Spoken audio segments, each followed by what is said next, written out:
I think that the biggest problem we can have looking from Western standpoint is we assume that they share our moral framework because we see individual rights and the sacredity of life as universal truths.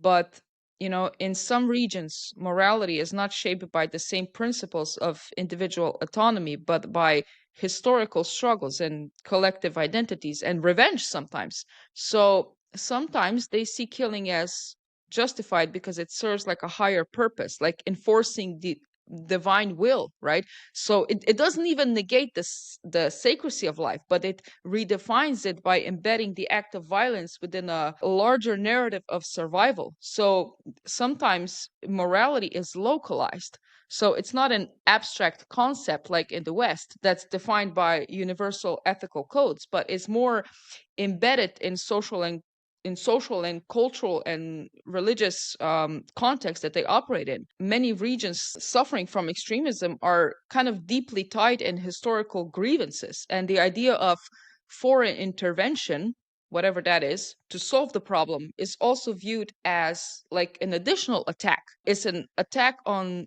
independence again. So when we intervene to help, they can perceive it as even further attack, making these groups even more radical. Not to interrupt you, but sort of your meta framing of that is sort of correct about like collective memories, collective identities, historical narratives, and revenge. Revenge is so important. At this point, I almost think the fighting for revenge and fighting just for the sake of fighting more than any of these broad ideas that they originally had. Because they've been fighting for more than 15 years. And they're actually so busy fighting, or they have been, that they don't produce the same amount or level of intellectual output that they used to. Now it almost seems like they don't even mention their history of the movement anymore in their like documents. And a lot of their members and fighters are kids, essentially 15, 16, 17, even their commanders at this point, that it's almost like at this point, kids grew up in the movement.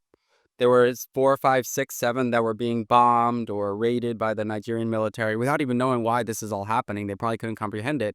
So now they just grow up fighting and they know that these guys are fighting them. They're fighting those guys. And so they're just fighting. And I think a lot of that has to just do with like revenge and cycle of violence more than these sort of macro ideas. Although that sort of collective memory existed a lot, at least at the beginning of the movement. I also think that it's a very Western idea that every problem has a solution.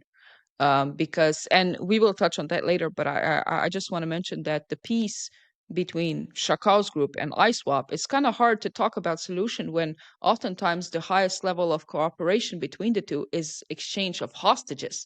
I'd actually just point out one more point that I'd share with your audience, then I'll go into solutions, which is just something that surprised me the most about it. But I think it leads into the problem of solutions. I think a lot of the fighters in Boko Haram, the teenage members, like are actually enjoying their life in fighting in the group. Like, for example, teenagers in like US streets, the tough streets of urban cities. Like sometimes you join a gang and you get your buddies and you do mischief and it's sort of like a fun livelihood. You can make money out of it through like drug dealing. The most extensive internal videos that I saw of the group, like dozens of hours that weren't intended for propaganda, the guys were just enjoying their life. Like, they would go into battle, they'd come back, talk about, like, the cool things they did, and then, just, like, play around with their guns and, like, I don't know, it's like like, just young kids with total freedom, unburdened by, restraints, like looting a little bit to get the money they need and just enjoying their life. Which I think like an adventurous life for like a 17-year-old. But just to going into solutions, therefore, just one point I wanted to share because I've seen these videos, the candid videos of the kids just having fun and fighting. Um, is that like that actually makes it hard to find a solution. If like from macro level, like the solution you would think is like you come to a peace deal. But like if the people are just enjoying the fighting, it's like I don't wanna stop fighting, like, this is too fun. I don't wanna have to go be a civilian and go back to school and, like, get a, regular job, I wanna be a fighter, so that I think that inhibits a solution.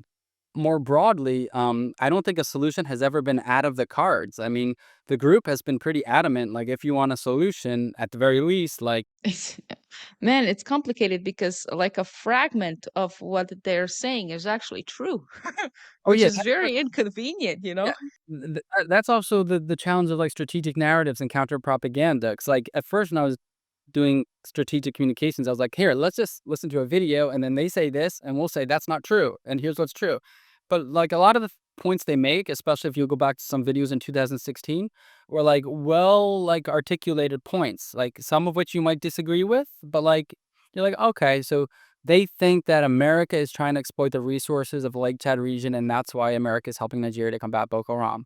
Like, I actually don't think the US is, like, trying to exploit Lake Chad resources, but, like, I don't know, it's just a claim, like, that you can, like, debate. Like, sometimes they get pretty articulate in their claims about history, not necessarily Shikau, 'cause he was, brutal, but you make the point that, yeah, they do, not just speak untrue things when they say, like, Nigeria is, like, brutal. Like, yeah, it sort of is. You can't be like, "No, Nigeria completely upholds the rule of law," or something like that. But I would make, one other point, which is an important trend, to look around the world right now.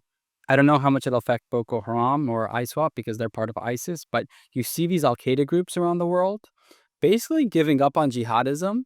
It's an interesting trend, like the Taliban has sort of given up on jihadism as such. It's willing to get into the world networks of NGOs and United Nation and diplomacy and recognizing Chinese or Central Asian American government, whatever. And because in order to govern and not be fighting all the time and actually serve your people, you sort of need to be integrated in the world system. So we see the Taliban basically like engaging the world system. And like it might be a little bit reactionary still or a lot when it comes to like women and some other issues related to sectarianism, but it's like trying to govern as a proper like state in the world system. And it's abandoning a lot of its jihadist tenets. And in Syria, you see the former Al Qaeda group now like taking over parts of Syria. It's also abandoning a lot of its former jihadist precepts in order to integrate with the world system and govern. And like even in the Sahel, there's an Al Qaeda group called JNIM.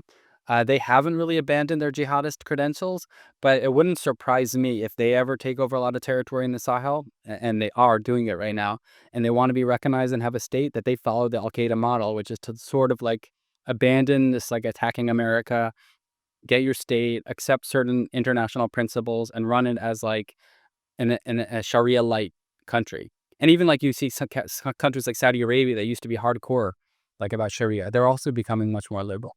So there is sort of a model out there where like jihadists can like integrate with the world system. Boko Haram is definitely not there, especially because it's more part of the ISIS network, which isn't willing to budge. But there is some sort of trend lines in jihadism that make it like more compatible with the world. So those are potential solutions, but we're definitely not there yet when it comes to Nigeria.